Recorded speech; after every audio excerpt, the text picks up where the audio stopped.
कौन कहता है भ्रष्टाचार करने की जरूरत होती है? भाइयों बहनों, मेरा मंत्र है, न खाता हूं न खाने दूंगा।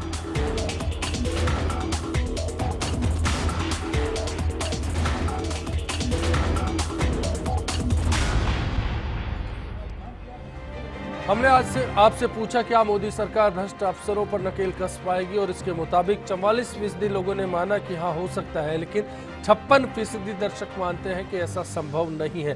तो फिर भ्रष्टाचारियों के खिलाफ मैसेज कैसे जाएगा, सवाल इसी बात का है। ओम सैनी जी, शुरुआत आपसे करता हूं। अब आपसे जानना चाहता हूं कि भ्रष्टाचारियों के खिलाफ मैसेज देने के लिए क्या सिंघवी और संधू पर सख्ती काफी है? देखिए, मुख्यमंत्री इस राज्य की सबसे बड़ी नेता है और उनको इस वक्त ये दिखाना चाहिए कि मेरे रहते हुए जो बात प्रधानमंत्री दिल्ली में बोल रहे हैं कि न खाऊंगा न खाने दूंगा, उसको वास्तव में स्थापित करने की चेष्टा करें।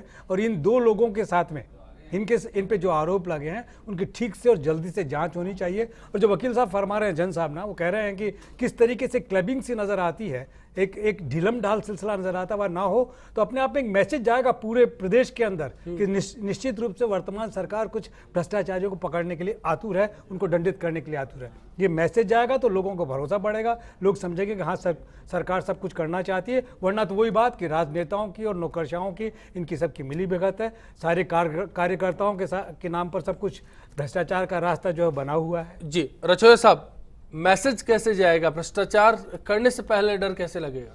देखिए, पूरे राजस्थान में एसीबी का केवल एक ही थाना है, वो है जयपुर में, जबकि आपके आईजी एसीबी के जो है उदयपुर बैठते हैं और सारे अफसर।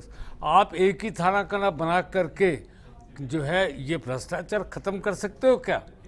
नहीं कर सकते। आपको रेंजेस के अंदर डिस्ट्रिक्ट में एसीबी के थाने एक्स्ट्रा बनाने पड़ेंगे यदि आप इंटरेस्टेड हैं, नंबर 1। नंबर 2 ये है कि ये जो कानून प्रिवेंशन ऑफ करप्शन एक्ट में प्रोसिक्यूशन सेक्शन का प्रावधान है, ये हटाना पड़ेगा। सरकारी कर्मचारी हमारे टैक्सों से अपनी तनख्वाह लेते हैं, उनको किस बात की प्रोटेक्शन? यदि गलत काम करेंगे सजा पाएंगे। ये प्रोसिक्यूशन सैंक्शन का जो प्रावधान प्रिवेंशन ऑफ करप्शन एक्ट में किया गया है, इसको हटाने के बाद में ही जो है इस देश का सुधार हो सकता है।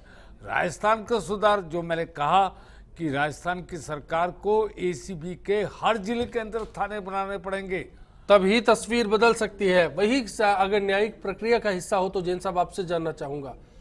देखिए, निश्चित रूप से रचोया साहब ने बिल्कुल कहा कि अभियोजन स्वीकृति जैसे शब्द, जैसे अड़चन, ये दूर करनी जरूरी है। एसीबी के पास राजस्थान में कुल 900 आदमियों की सैंक्शनड स्ट्रेंथ है। बड़ा एक छोटा सा विभाग, एक छोटे विभाग जैसी स्थिति एसीबी की कर रखी, उसके बाद भी इतने सारे ट्रेप हो रहे हैं। इसके लिए निश्चित रूप से कुछ न कुछ तो साधुवाद के पात्र है। परंतु एक जो डिले ट्रायल, 2-2 साल 3-3 साल तक प्रोसिक्यूशन सैंक्शन नहीं आना, जो ट्रायल में डिले है, टेक्निकलिटीज का अभाव है, निश्चित रूप से 3 आईएएस ऑफिसर्स को पकड़ के बाद कुछ मैसेज गया है, चाहे आधे मन से ही गया हो, चाहे आधे अधूरा ही गया हो, क्योंकि पहले कभी इतने बड़े अफसरों को कभी नहीं पकड़ा गया था और वो जेल के पीछे गए भी नहीं थे जी। परंतु सिर्फ सिंबॉलिक रूप से गिरफ्तार कर लेने से तो भ्रष्टाचार दूर नहीं होगा। जब तक दृढ़ प्रतिज्ञा होकर इसके विरुद्ध कानूनी कार्रवाई स्ट्रांगली की जाएगी, स्पेशल कोर्ट्स का ज्यादा से ज्यादा गठन करना, एक्सपर्ट एपीपीस को लगाना और कम से कम 4 महीने या 6 महीने में ट्रायल पूरी कर देना, ताकि वो वास्तव में जेल देख सके, वापस में सजा पाए। और उसके लिए न केवल एसीबी के जाल को और उसको बढ़ाना पड़ेगा, बिल्कुल न्यायिक जो क्षेत्र है उसको भी सशक्त करना पड़ेगा। कांग्रेस की क्या उम्मीद है ऐसे दौर में सरकार से? अर्चना जी, देखिए, बिल्कुल जैन साहब और रचोया साहब की बात से सहमत हूँ कि नफरी और इंफ्रास्ट्रक्चर तो बढ़ाना ही पड़ेगा यदि भ्रष्टाचार पे अंकुश लगाना है। दूसरा, अश्विनी जी, सबसे बड़ी विडंबना ये है कि हम एक लोकतांत्रिक देश में रहते हैं। विडंबना नहीं, लेकिन इसकी विडंबना ये उत्पन्न होती है कि राजनीतिक इच्छा शक्ति यदि मजबूत ना हो करप्शन को लेकर, क्योंकि नारा देने से सिर्फ कि ना खाऊंगा ना खाने दूंगा से जनता को संतुष्टि नहीं मिल रही। और दूसरी बात यह है कि आप अतीत के आधार पर अपने वर्तमान को तुष्ट करना चाहेंगे तो उससे भी जनता संतुष्ट नहीं होगी, ये तुष्टिकरण नहीं चलेगा। आपसे जनता आज के परिदृश्य में अकाउंटेबिलिटी चाहती है। वो अकाउंटेबिलिटी कैसे फिक्स होगी, ये करना करना आपका दायित्व है। आप जनादेश का दम्भ बढ़ते हैं कि प्रचंड बहुमत मिला, आपके समर्थक और आपकी पार्टी के नेता अगर इस मुगालते में हो कि समर्थन इससे मिला कि आप भ्रष्टाचार की जड़ों को बढ़ाएंगे, तो उससे आपको राहत नहीं मिलने वाली। और भूल जाइए कहना, इसको बंद करिए कि पूर्ववर्ती समय में क्या था। आज जनता आपकी जवाबदेही चाहती है। इन दोनों प्रकरणों से एक चीज साबित हुई है कि आपने इस प्रकरण को लंबित रखने में कोई कोर कसर नहीं छोड़ी, न केंद्र के स्तर पर न राज्य के स्तर पर। एसीबी पर कोई आक्षेप नहीं है, क्योंकि प्रशासन जो होता है वो शासन की भावना को प्रतिबिंबित करता है, इसमें कोई संशय नहीं है। इसे आवश्यक है कि राजनीतिक इच्छा शक्ति जो नारे के रूप में दिखाई देती है, वर्तमान में धरातल पर भी दिखाई दे, ये आकांक्षा राजस्थान की जनता रखती है।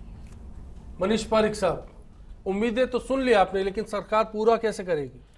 निश्चित तौर पर जो मेरा सुझाव तो यह है कि ईमानदारों को आगे लाना चाहिए।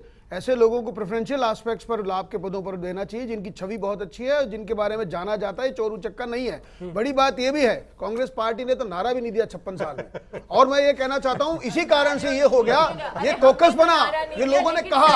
और ऐसे लोग ईमानदार एक आदमी का नाम नहीं बता सकते जब इन्होंने ये कहा, उसके कारण ये हुआ। 56 साल में जो नारा नहीं दे सके, खाऊंगा नहीं खाने दूंगा, वो ये कह रहे हैं कि आप ये करो। मैं तो आपको अभी भी कह रहा हूं, भ्रष्टाचार की जितनी बातें करोगे, अखबार में छपा था, कांग्रेस शासन में देखा, 25,000 रुपए की रिश्वत ले ली परिवादी से रिपोर्ट दर्ज कराने के लिए। दूसरे दिन एक दूसरा परिवादी गया, उसने कहा मुंशी ने अखबार नहीं पढ़ता क्या, 25,000 रुपए की रेट है, ऐसे कहा। गंभीर रेट है, और उसके कारण भ्रष्टाचार की चर्चा होते होते भ्रष्टाचार बढ़ता गया, और यही कारण है। मैं तो उम्मीद करूंगा काम होगा। ये बहस है, ये बहस सार्थक नतीजे में तब्दील होगी। कहीं दो आईएएस की बात नहीं, सवाल इस बात का है कि नतीजा निकाला जाए। आज इस बहस में इतना ही। सभी मेहमानों का शुक्रिया अदा करते हुए ये उम्मीद करेंगे कि आने वाला कल सभी के लिए आज से बेहतर साबित होगा।